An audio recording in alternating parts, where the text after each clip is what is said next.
Oke, di video kali ini saya ingin sedikit memberikan preview untuk pertandingan Persik Kediri yang akan berjumpa dengan Persija Jakarta yang akan bertemu pada hari Minggu ya, jam 3 sore ini kick-off-nya dan bermain di Stadion Brawijaya Kediri. Jadi untuk Persik Kediri ini selain sedang performnya cukup bagus ya, 4 pertandingan terakhir tanpa terkalahkan alias win streak. Ternyata kemarin Persik Kediri saat lawan Persib Bandung, ini Persik Kediri sudah keluar dari zona degradasi. Kemarin saya buat reviewnya nggak membahas ini soalnya ya. Jadi untuk Persik Kediri ini sudah sesuai dari target yang saya inginkan ya, yaitu Persik Kediri bisa keluar dari zona degradasi. Walaupun memang di musim ini tidak ada degradasi, tapi menurut saya itu nomor 2. Nomor 1 yaitu Persik Kediri harus bisa finish sampai akhir musim itu di atas dari zona degradasi. Dan ternyata kemarin lawan Persib Bandung, ini Persik Kediri sekarang berada di peringkat ke-15 ya. Dan di sini juga sebenarnya untuk Persik Kediri bisa masuk ke segmen papan tengah ya, paling tidak di peringkat ke-10, ini juga masih terbuka sih, karena untuk melihat pesaing-pesaingnya ya, PSIS Semarang, Persis Solo, Arema, Persikabo, Dewa United, ini penampilannya lagi inkonsisten ya. Mungkin Persikabo yang penampilannya cukup bagus, tapi sisa tim-tim lainnya ini masih ada inkonsisten.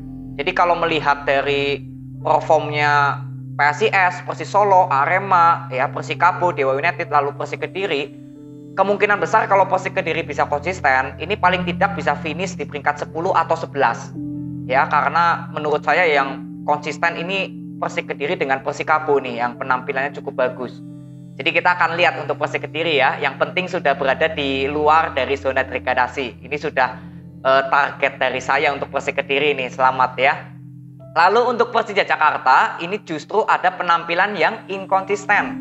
Karena di 5 pertandingan terakhir, ini Persija Jakarta boleh dibilang menang lawan Arema 2-0, lalu kalah lawan Bayangkara, lalu menang lawan Barito, lalu imbang lawan Madura, lalu kemarin kalah lawan Borneo. Artinya jelas ada perform yang inkonsisten. Nah, di sini saya sudah berapa kali bahas ya sebenarnya untuk Persija Jakarta, kenapa sih penampilannya kok justru inkonsisten? Padahal skema permainannya Thomas Doll ini sudah cukup bagus ya, sudah bisa terbentuk. Nah, ini saya ingin bahas dulu dari Persik Kediri dengan Persija Jakarta dalam hal skema permainan. Persik Kediri dengan Persija Jakarta sebenarnya skema permainannya hampir sama, yaitu mengandalkan bola possession. Tapi perbedaannya menurut saya ya, Persik Kediri memang untuk semenjak dipegang oleh Divaldo Alves, ini permainannya lebih cenderung cepat. Kenapa? Karena di sini gelandang serangnya itu diisi oleh Renan Silva sebagai promotor melakukan penyerangan. Dan Renan Silva ini memiliki skill yang cukup bagus dalam memberikan passing-passing true pass atau end passing kepada pemain sayap atau kepada Flavio. Jadi permainan dari Persik Kediri ya ini cenderung lebih cepat.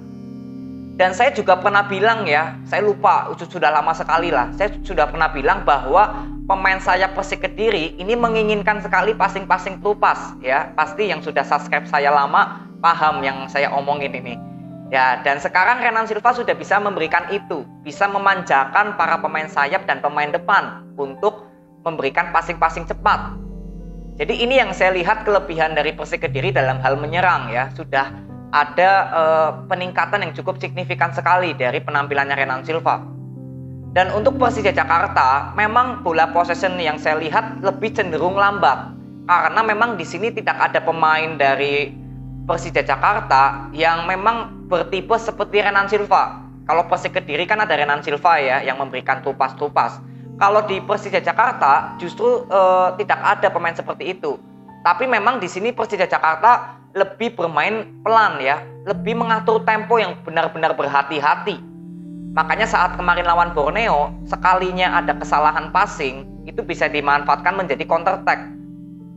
Nah, ini yang saya bilang bahwa dengan adanya Persik Kediri ya, di Renan Silva yang bermain lebih cepat ya, skemanya Persik Kediri, ini pemain Persija Jakarta harus bisa mewaspadai. Karena apa? Persik Kediri ini bisa bermain pelan, bisa bermain cepat. Kemarin lawan Persib Bandung itu gol dari Flavio passing ke Kanavi ya, itu kan bentuk dari counter attack ya, karena memang ada kesalahan passing dari pemain Persib Bandung. Nah, ini yang harus dijaga oleh para pemain Persija.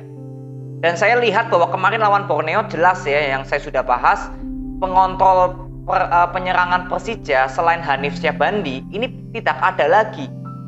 Makanya memang untuk pemain-pemain yang diturunkan dari Thomas Doll untuk Persija Jakarta, memang skuadnya lagi nggak full tim.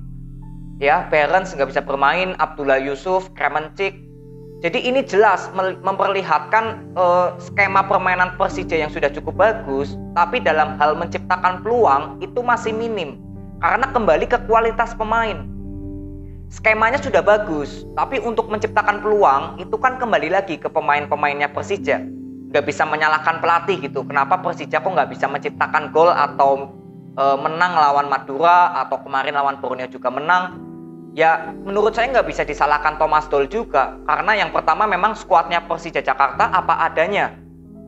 Lalu yang kedua kualitas pemain yang dimiliki oleh Persija Jakarta dalam hal penyerangan ya. Ini juga nggak bisa memberikan peluang. Padahal skemanya Persija sudah berjalan.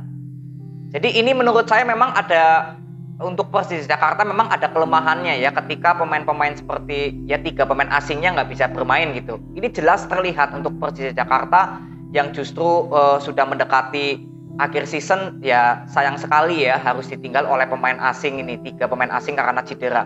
Tapi apa boleh buat ya ini sepak bola tidak ada yang bisa menebak ya bagaimana keadaan pemain untuk kedepannya. Jadi untuk masalah skema permainan, ini kita akan lihat besok. Kalau saya bilang Persik Kediri ini bisa bermain pelan, tapi juga bisa bermain cepat. Tergantung siapa yang mengcover Renan Silva. Ya, lalu sektor sayap ya mungkin Yusuf Maulana bisa dimainkan atau di bek kanan ini nggak tahu ya apakah Agil bisa dimainkan atau enggak. Apa kemarin akumulasi kartu ya, saya juga kurang paham. Jadi intinya untuk Persik Kediri ini kuncinya di Renan Silva. Ya, lalu gelandang bertahannya juga cukup baik, ada Rohichan dengan Adi Eko atau mungkin Bayu Oto, itu sama-sama bagusnya lah untuk kedua pemain ini ya. Lalu untuk Persija Jakarta kita akan lihat juga besok, terutama dalam hal penyerangan, siapa yang menjadi koordinator di sektor tengah untuk memberikan passing-passing through pass. Karena sebenarnya kemarin lebih banyak Riko Simanjuntak yang bergeser dari sayap kanan ke tengah. Padahal posisi aslinya Riko Simanjuntak ini kan sayap kanan ya. Tapi ini yang saya lihat karena Persija Jakarta tidak memiliki playmaker selain Behrens yang memang kriterianya ini bagus untuk memberikan end passing. Ya, mungkin hanya ada Hanif Syahbandi aja atau mungkin Samosir juga masih oke lah pemain muda dari Persija ya. Jadi kita akan lihat besok ya siapa yang akan menjadi pengontrol di penyerangan lini tengahnya Persija Jakarta.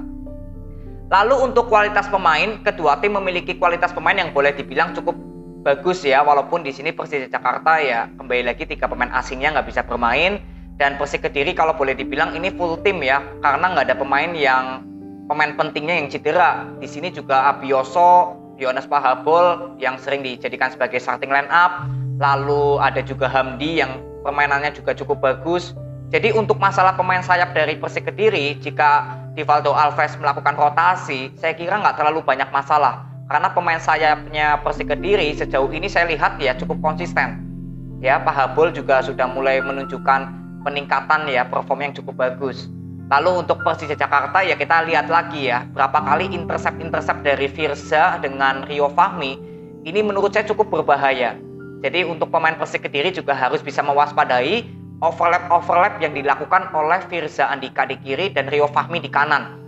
Ini cukup ngeri sih kalau saya bilang Firza dengan Rio Fahmi. Walaupun memang Firza ini yang lebih sering berhasil masuk ke pertahanannya musuh.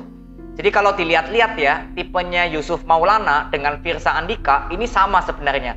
Skill individunya bagus, kecepatannya bagus, melakukan intercept dan overlapnya juga bagus. Ya, ini jadi Firza Andika dengan Yusuf Maulana ini hampir sama di sektor kirinya kedua tim. Jadi besok menjadi perhatian khusus. Ya, jadi untuk pertandingan besok, skema permainan tetap untuk saya berimbang. Kedua tim memiliki skema yang hampir sama bola possession, tapi untuk Persik Kediri memang lebih bisa bermain lebih cepat ya, tergantung keadaan juga, tergantung Renan Silvanya ini. Sedangkan untuk Persija Jakarta ya bisa bermain lebih cenderung bermain pelan ya, karena memang di sini bola possession sangat diperlukan untuk Thomas Doll ya, skema permainan Persija. Jadi bermain lebih cenderung pelan, tapi lebih mengandalkan sektor sayap untuk masuk. Jadi besok kita akan lihat. Dan untuk masalah menang atau kalah, ini nomor 2 untuk saya. Yang penting nomor satu, untuk Persik Kediri sudah konsisten dalam hal menciptakan peluang. Sedangkan untuk Persija Jakarta yang saya ingin lihat bagaimana dalam hal menciptakan peluang. Itu aja. Untuk ketemu di video review nanti, saya hanya ingin lebih menyoroti Persija Jakarta dalam hal menciptakan peluang. Sedangkan untuk Persik Kediri, jujur saya nggak memiliki evaluasi yang saya ingin berikan karena sejauh ini sudah konsisten. Ya, kalian pasti yang sudah mengikuti saya lama, setiap saya bahas Persik Kediri, pasti kan saya bahasnya masalah starting line up doang ya. Sisanya memang sudah nggak ada yang perlu saya evaluasi gitu. Dan starting line up yang diturunkan oleh Rivaldo Alves juga di 4 pertandingan ini ya sangat konsisten. Jadi sudah bagus semua nih untuk Persik Kediri. Tinggal besok menghadapi Persija Jakarta yang notabene berada di peringkat ketiga ya. Sedangkan Persik Kediri kan jauh ya di peringkat ke-15. Ya kita akan lihat bagaimana para pemain Persik Kediri dalam hal mental untuk meraih 3 poin di kandang sendiri. Dan untuk Persija Jakarta ya kita akan lihat besok dalam hal menciptakan peluang ya. Jadi ini aja, terima kasih, sampai ketemu di video review untuk Persik Kediri dengan Persija Jakarta. See you.